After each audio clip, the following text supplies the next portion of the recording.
नमस्कार दोस्तों, मैं हूं आशुतोष और आज की इस वीडियो में हम बात करेंगे कि म्यूचुअल फंड की बेस्ट इक्विटी स्कीम्स को कैसे सेलेक्ट करते हैं।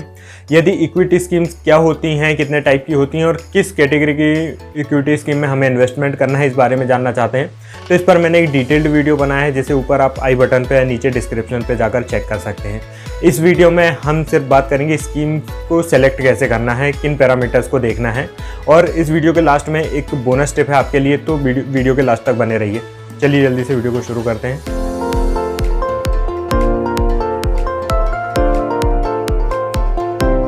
म्यूचुअल फंड की किसी भी इक्विटी स्कीम का एनालिसिस हम दो टाइप से करेंगे, पहला क्वालिटेटिव और दूसरा क्वांटिटेटिव।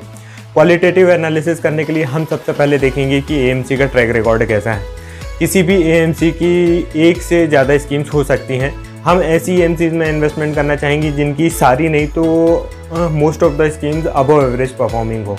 यदि कोई एएमसी ऐसी है कि जिसकी एक दो स्कीम तो बहुत अच्छी टॉप परफॉर्मिंग है और बाकी सारी स्कीम्स वर्स्ट परफॉर्मिंग है, तो फिर हम ऐसी एएमसीज में इन्वेस्टमेंट करना पसंद नहीं करेंगे। कहीं ना कहीं इन एएमसीज की फंक्शनिंग में इम्प्रूवमेंट की ज़रूरत है और हम ऐसी एएमसीज को अवॉइड करेंगे। दूसरा क्राइटेरिया हम देखेंगे फंड मैनेजर्स का।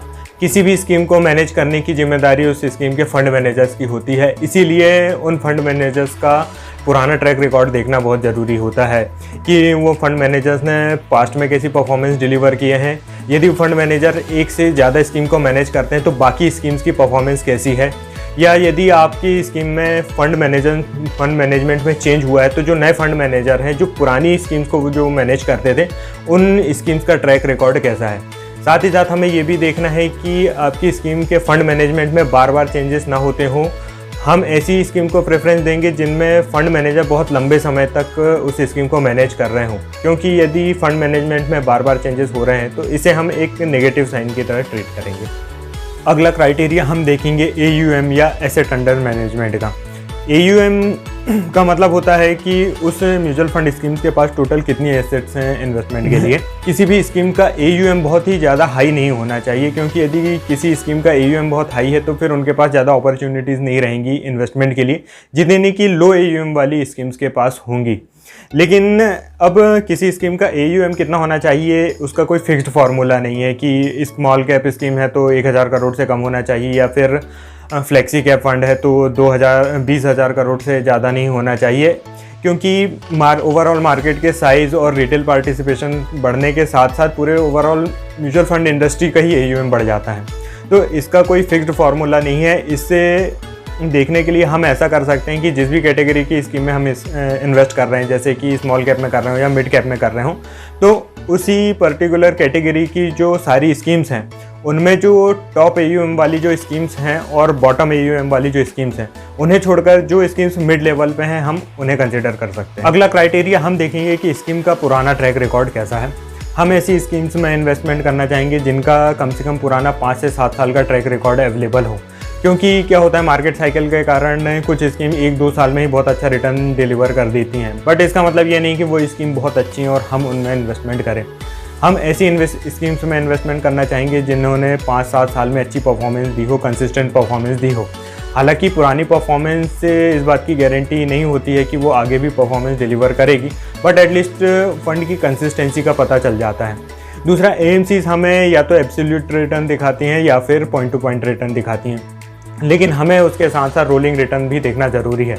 रोलिंग रिटर्न में क्या होता है कि 1 साल 3 साल के हर पीरियड के रिटर्न का एवरेज कैलकुलेट किया जाता है, जिससे हमें उस फंड की कंसिस्टेंसी के बारे में पता चलता है। अब हम कुछ क्वांटिटेटिव पैरामीटर्स के बारे में बात करेंगे। पहला है बीटा। किसी भी म्यूचुअल फंड स्कीम्स की वॉलेटिलिटी उसके बेंचमार्क से कंपेयर करने के लिए बीटा का यूज़ किया जाता है। यदि किसी स्कीम का बीटा 1 है, इसका मतलब यह है कि वह उसके बेंचमार्क के बराबर ही वोलेटाइल है।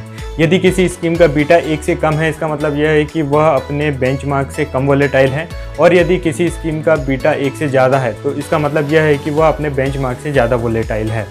हम ऐसी स्कीम्स में इन्वेस्टमेंट करना प्रेफर करेंगे जिनमें वोलेटिलिटी कम हो।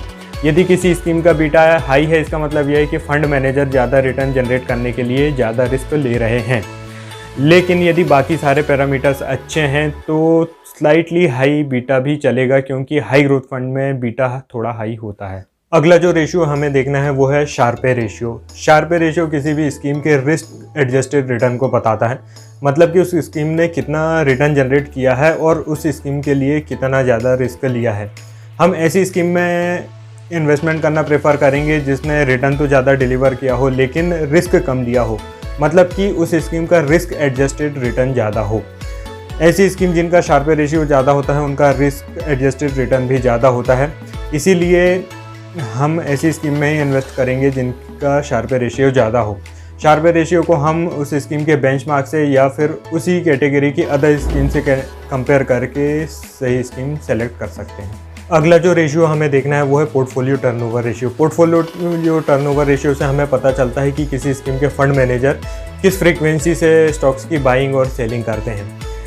इक्विटी में वेल्थ लॉन्ग टर्म में क्रिएट होती है, इसीलिए हम ऐसी स्कीम्स में इन्वेस्टमेंट करना चाहेंगे जिनमें फंड मैनेजर लंबे समय तक अपने पोर्टफोलियो में इन्वेस्टेड रहते हों, फ्रीक्वेंटली बाइंग सेलिंग ना करते हों, फ्रीक्वेंटली अपने पोर्टफोलियो में चर्निंग ना करते हों, क्योंकि किसी पोर्टफोलियो में बाइंग सेलिंग के साथ साथ कुछ ब्रोकरेज चार्जेस भी जुड़े होते हैं, टैक्सेस भी जुड़े होते हैं, जो कि अल्टीमेटली हमें यानी कि इन्वेस्टर्स को बेयर करना पड़ता है। इसीलिए हम किसी भी कैटेगरी की लो पोर्टफोलियो टर्नओवर रेशियो वाली स्कीम को ही प्रेफर करेंगे। अगला जो रेशियो हमें देखना है वो है एक्सपेंस रेशियो। एक्सपेंस रेशियो वो फीस होती है जो एएमसी हमसे चार्ज करती है हमारा पैसा मैनेज करने के लिए। तो जिन स्कीम्स का एक्सपेंस रेशियो कम होगा हम उन स्कीम्स को प्रेफर करेंगे। हालांकि एक्सपेंस रेशियो ही इकलौता कैरेक्टरिस्टिक नहीं है किसी स्कीम को सेलेक्ट करने के लिए, सारे पैरामीटर देखने के बाद यह सबसे हमें लास्ट में देखना चाहिए। अब बारी आती है बोनस टिप की। तो आज की बोनस टिप यही है कि किसी भी एक एएमसी के एक या दो से ज़्यादा फंड्स में आप इन्वेस्टमेंट ना करें, क्योंकि ये फाइनेंशियल मार्केट है, कब किसी एएमसी के साथ कौन सी घटना हो जाए इसकी गारंटी नहीं है। So for a safe side आप किसी भी एएमसी की एक या दो स्कीम्स में ही इन्वेस्टमेंट करें। तो आज की वीडियो में दोस्तों हमने देखा इक्विटी स्कीम सिलेक्शन के क्वालिटेटिव पैरामीटर्स के बारे में, जैसे कि AMC analysis, AUM analysis, fund manager performance, past performance and quantitative analysis जैसे कि beta, Sharpe ratio, portfolio turnover ratio and expense ratio. यदि आपको लगता है कि किसी और पैरामीटर या किसी और रेशियो को भी कंसीडर करना चाहिए तो आप नीचे कमेंट करके बता सकते हैं। और यदि आप एनालिसिस के इस झंझट में नहीं पढ़ना चाहते हैं तो आप सीधे हमारे साथ भी इन्वेस्टमेंट कर सकते हैं, आप नीचे दिए नंबर पे व्हाट्सअप करके। और यदि आपको इस तरह के वीडियोस और भी देखना है तो इस चैनल को सब्सक्राइब करें, बेल आइकन को प्रेस करें। धन्यवाद।